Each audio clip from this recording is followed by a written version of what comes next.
Hi friends, welcome to my channel Odia flavours by Madhu. आसतु आज बनैबा काबुलु चना तरकारी। काबुलु चना तरकारी बनैबा पई फास्ट देखंतु आमे पूरा ढाबा स्टाइल रे जी काबुलु चना तरकारी बनैबा। पूरा सिंपल सादा सीधा अल्प तेल रे आमे बनैबा। देखंतु एबे काबुलु चना को आमे बतुरै कि नै जाइथिले। बतुरै के को 4 ରୁ 5 घंटा बतुरै देबा। बतुरै गला परे एमती ताको हाथ रे टिके देखिबा हमर काबुलु चना सिझिस कि नै। देखो ये आमर काबुल चना बढ़िया से सीझी जाइए। आपको भल भाव धोईकी आम छाणी छाणी दे सारापर एवं गोटे प्रेसर नहीं प्रेसर नहीं गलापर एवं धोईकी रखि काबुल चना को प्रेसर रे देदेबा। प्रेसर रे दे सारापर एवं गोटे बड़ ग्लास हम आम पा दीचे पाखापाखि 500 ग्राम हम पानी पानी आम चना रे दे सारापर एवं आम देदेबा स्वाद अनुसार लुण। स्वाद अनुसार लुण दे सारापर एवं पकईदेबा हल्दी पाउडर। हल्दी पाउडर पकई सारापर एवं गोटे तेजपत्र पकेबा। आउ कौन सी जिनस आम आधे पकेबा नहीं, खाली लुण हल्दी पाउडर आउ तेजपत्र गोटे एतिक आम पकईकी भल भाव गोलई देबा। गोलई दे सारापर आम प्रेसर कैप देकी 4 ରୁ 5टा सीटी आसवा पर्यंत आपको छाड़ीदेबा। एबे आम गैस को लगे 4 ରୁ 5टा सीटी आसवा पर्यंत छाड़ीदेबा। एबे आम गैस को बंद कर देकी एबे हमें देखिबा प्रेसर कैप काढ़ी के देखिबा हमर काबुल चना सिझी कि नहीं।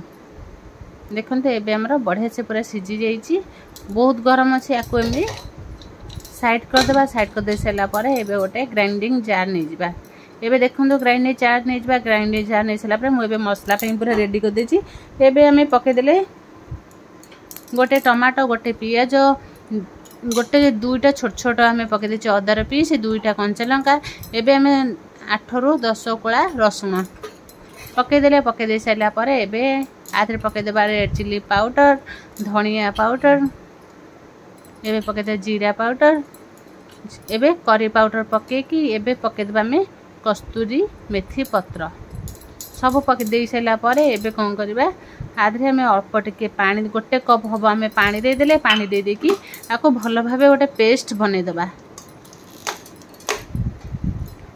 देखंतु एई भली भाबे आम मसला प्रस्तुत करदेले। देखंतु आमर मसला पूरा बाटिकी रेडी होला परे एबे आम गैस को ऑन करबा। गैस ऑन कर साला परे आम गोटे कढ़ई बसेबा। एबे आम कढ़ई गोटे बसिले कढ़ई देखंतु कढ़ई के आम गरम हबा छाड़ीदेबा। कढ़ई आमर गरम हो गला परे आधे आम देसी घी दबा। देसी घी आम देचे गोटे बड़ स्पून घी को आम गरम हवा को छाड़देले। गरम हवा को हो गला परे एबे आम ता देहरे पकईदेले गोटे डालचीनी गोटे स्टार फूल 2टा गुजराती 2टा तेजपत्र एतिकी पकईकी आपको कौन करवा भल भाव टिके गोलई देबा। घीरे टिके को भल भाव भाजी दे सारा पर एबे कौन करवा ताहे आम पकईदेबा जीरा। जीरा गोटे स्पून हम पकई देकी जीरा को टिके फुटवा को छाड़ीदेबा। जीरा हमर भल भाव फुटीगला एबे तादरे कौन करवा देख जीरा को फुटवा को छाड़ीदेबा। गुआ घीर जो बास्नाटा बहुत बढ़िया लगे। एबे आम मसला जो पेस्ट बनई से मसला को आम घीरे पकईकी भल भाव कषिदा। देखंतु एई भली भाव केबे मसला जदि प्रस्तुत करी चना तरकारी बनई निहाती मते कमेंट जणैबे। एबे आम मसला को भल भाव देकी कषिबा। मसला को जमी आमर देखो मसला आम सब आउ कौन से आम सुखिला मसला दबा नहीं। सब मसला आम भल भाव ग्राइंडिंग करके आम पकेबा। एबे टिके मसला कषिबा टिके टाइम नबा। देखंतु मसला को आम 5 ରୁ 10 मिनिट कि 15 मिनिट आपको भल भाव कषिबा। एबे आम कौन करवा गोटे बटर बेस आम पकेबा। बटर पकेले कौन हम आम तो घी पकईदे बटर पकेला टेस्टा टिके बढ़िया थी। एबे बटर पकईकी भल भाव कषि सारापर एबे आम से ग्राइंडिंग जार टिके धोईकी तादे आम टिके पानी देदेबा। पानी देकी भल भाव मसला को पानी रे टिके सीझी गला परे मसला बढ़िया से आमर पूरा कषि हो। देखो बहुत चिकन करके आम मसला बाटी आर जो बास्ना बहुत बढ़िया बास्ना पूरा आमर घी तार संगे पड़ी आर बास्ना बहुत बढ़िया आसे। एबे देखो आमर मसला बढ़िया से पूरा फुटी। एबे आमर सब पानी सुखिकी आमर एतिक मसला आमर रेडी हो। एबे देखो मसला आमर बढ़िया से कषि गलानी। एबे हमें काबुल चना को पकेबा। आम सिझे रखिथिबा काबुल चना को एबे मसला सहित पके कि भल भाबे गोलेबा।